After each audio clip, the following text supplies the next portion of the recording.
Because of his good looks, just like all the men here, just like Brother Lem, Brother Pastorino, Kuya Glenn, because of his good look, the wife of Potiphar, nagkaroon siya ng interest.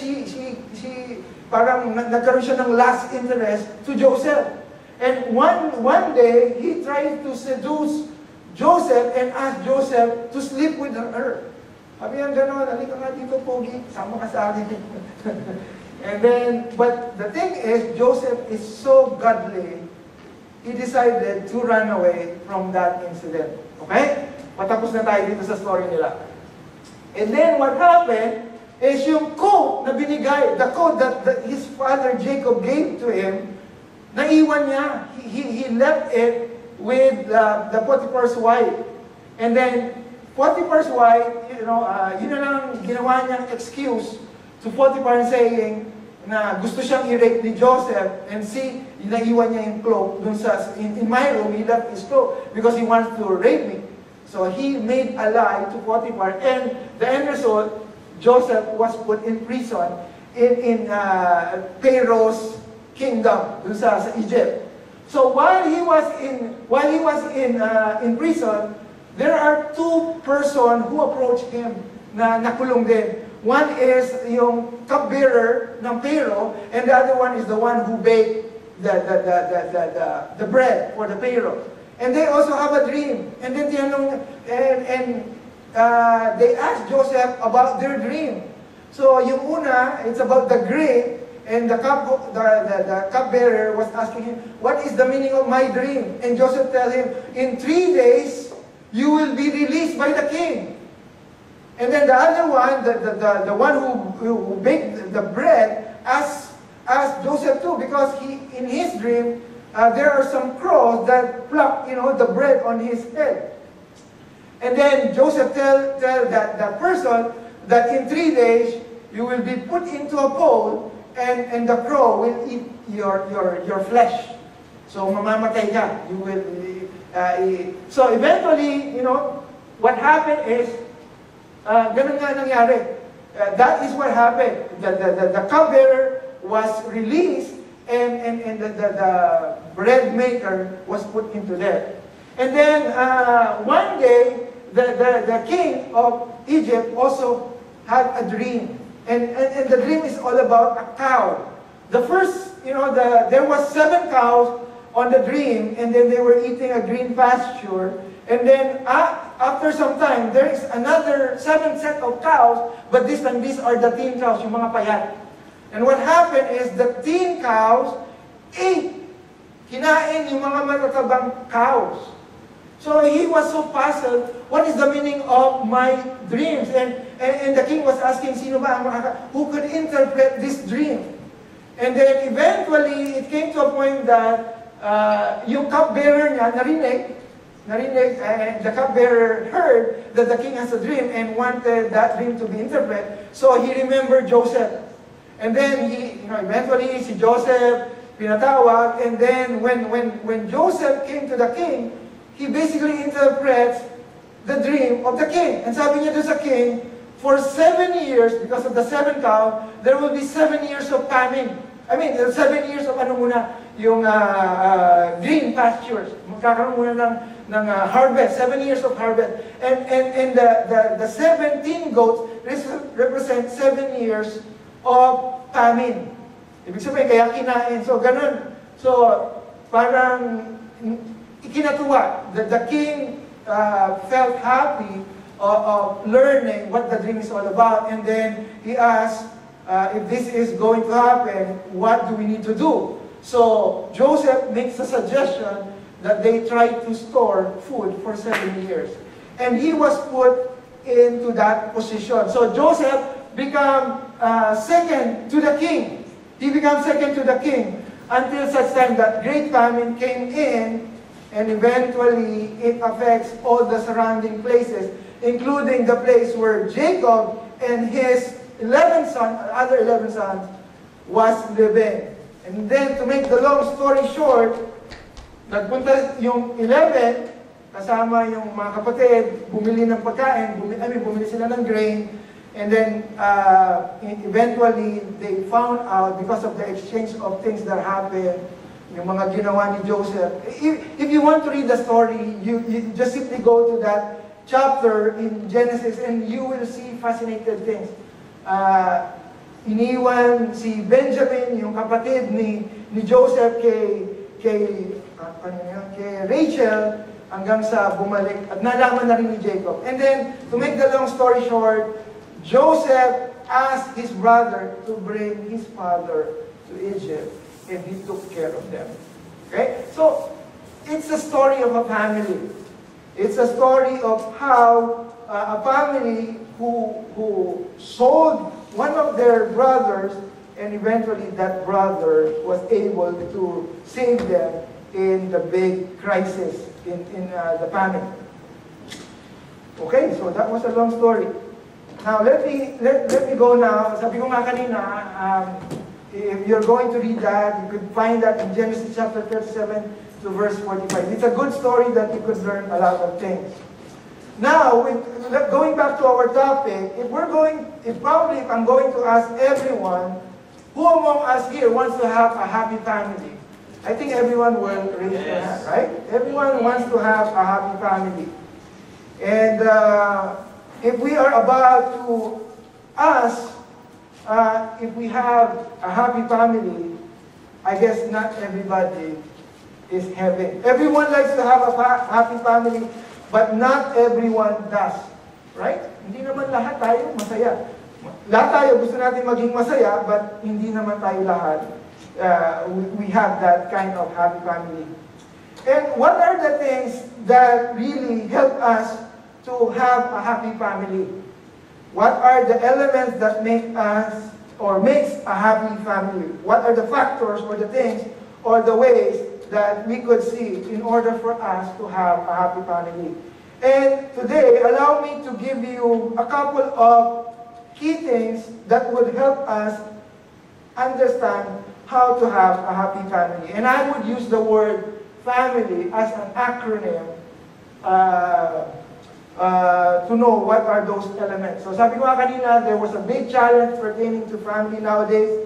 The goal is to have a happy family, but the problem is it's not happening. And the goal is for us to be together, right? And that was the goal. So are we really happy with regards to our family? Some of us may say yes, but some of us may say not really. Okay? And our topic, key ingredients to a happy family. What are the key ingredients to a happy family? Number one, let me start with letter F, which stands for fellowship. Fellowship means togetherness and being with one another, physical proximity. If we're going to open our Bible on Matthew chapter 19, verse 6, it talks about husband and wife being described here. Sabi doon, so they are no longer two, but one flesh. Therefore, what God has joined together, let no one separate. So it is crucial for both husband and wife to be together. And let me repeat that. It is crucial for both husband and wife to be together. Naturally, if they are together, the children will be together as well. Kasama nila, di ba? Pag magkasama ang mag-asawa, most likely kasama nila yung anak nila. And equally, if they are not together, there is a tendency to have the children to be divided as well. Di ba, pagka nagkahiwalay ang nanay at ang tatay, sometimes some of the sibling will go with the mother, and sometimes the rest will go to the father. And worse, sometimes the children would go to the relatives, and the husband and the wife separate. So it is crucial for both husband and wife to be together. Yun yung sabi sa Matthew chapter 19, verse 6. It is important for family to be happy and to be together in fellowship, in physical proximity, in togetherness. Genesis chapter 47, verse 11 to 12. describing what Joseph, the dreamer, did to his family. Ito yung kinikwento ko sa inyo kanina. This is the story. So Joseph settled his father and his brother in Egypt and gave them property in the best part of the land, and in the district of Ramesses, as Pharaoh directed. Joseph also provided his father and his brother and all his father's household with food according to the number of their children. So what is this verse telling us? This verse is simply telling us that there is togetherness. After, despite of all the things that happened to their family, Joseph tried to gather their family back, and he wants them to be with them, right? Despite of everything that happened, he was sold by his brother. He rose to prominence with the help of God. Joseph did what is needed to be.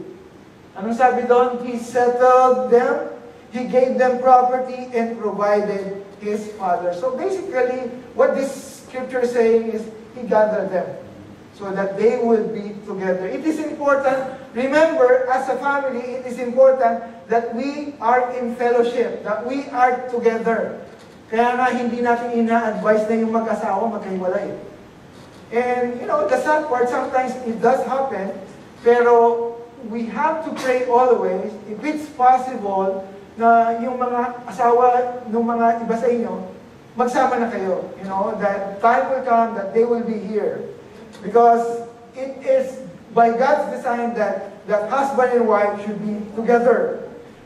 Okay, what's next? With letter F. Sabi doon, F for fun. Besides fellowship, there should be fun included.